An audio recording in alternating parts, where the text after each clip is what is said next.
mentioned that you're currently working more in the public sector and OSPOs and universities and academia. And we've been having conversations with people from both the academic institutions as well as students, and just looking into the impact of open source in academia and vice versa.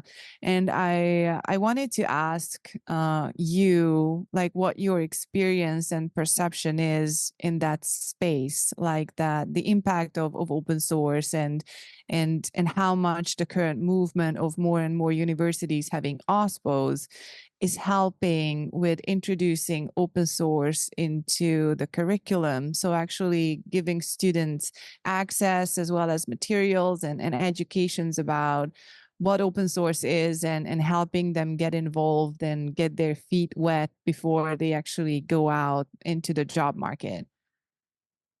Yeah, so very, very interesting. So I am currently involved with an organization called CURIOSS, which is the Community for University and Research Institute OSPOs, or Open Source Program Offices. And it's a group of currently 14 institutions who have got OSPOs in it's a relatively new, I suppose, concept in the public sector, specifically in the academic space. So most of them would be less than 2 years old in terms of the OSPO formation. Of course, open source in university context and academic context has been around for a long time, and some of the biggest projects out there, I suppose, are in that's from the academic community. But sometimes I think it's helpful when organizations think about putting a service in that is almost like a central center of excellence, or a focal point for getting something done in a university, because that not only helps, again, kind of learn what the best practices are that are happening in that university, but also helps people know where to go if they need help. And that can be a really beneficial thing. And that's one of the reasons why I think the trend of creating an OSPO has been created. I think sometimes it's also related to the whole open research or open science movement, because, as part of that, you have open access, open data, open source software becomes a critical part of making sure that research is reproducible and replicable.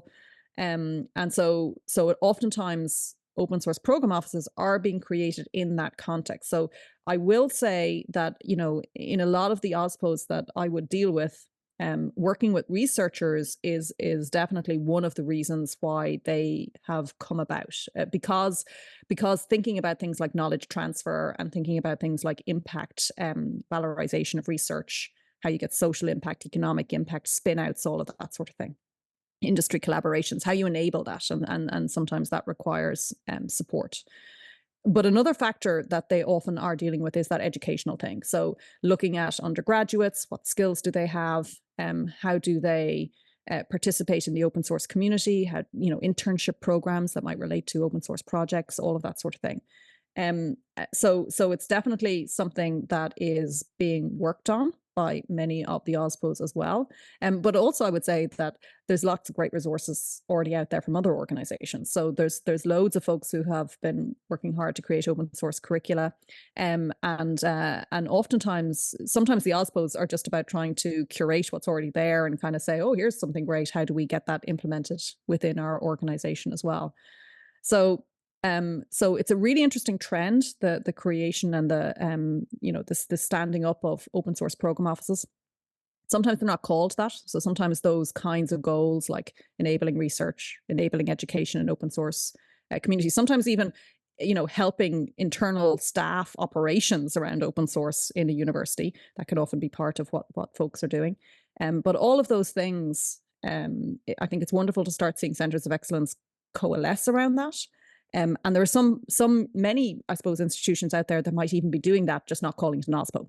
So, sometimes it's just even about identifying the person that always had that information, was off, doing education on license choices and all this sort of thing, but just that function was never recognized as a separate role. So it's a really interesting trend, and I hope that it will allow for us that when we do figure out the ways that are the best ways to both enable researchers and enable undergraduates in terms of education around this, that we spread it more quickly through the ecosystem then, so folks can learn from each other more quickly.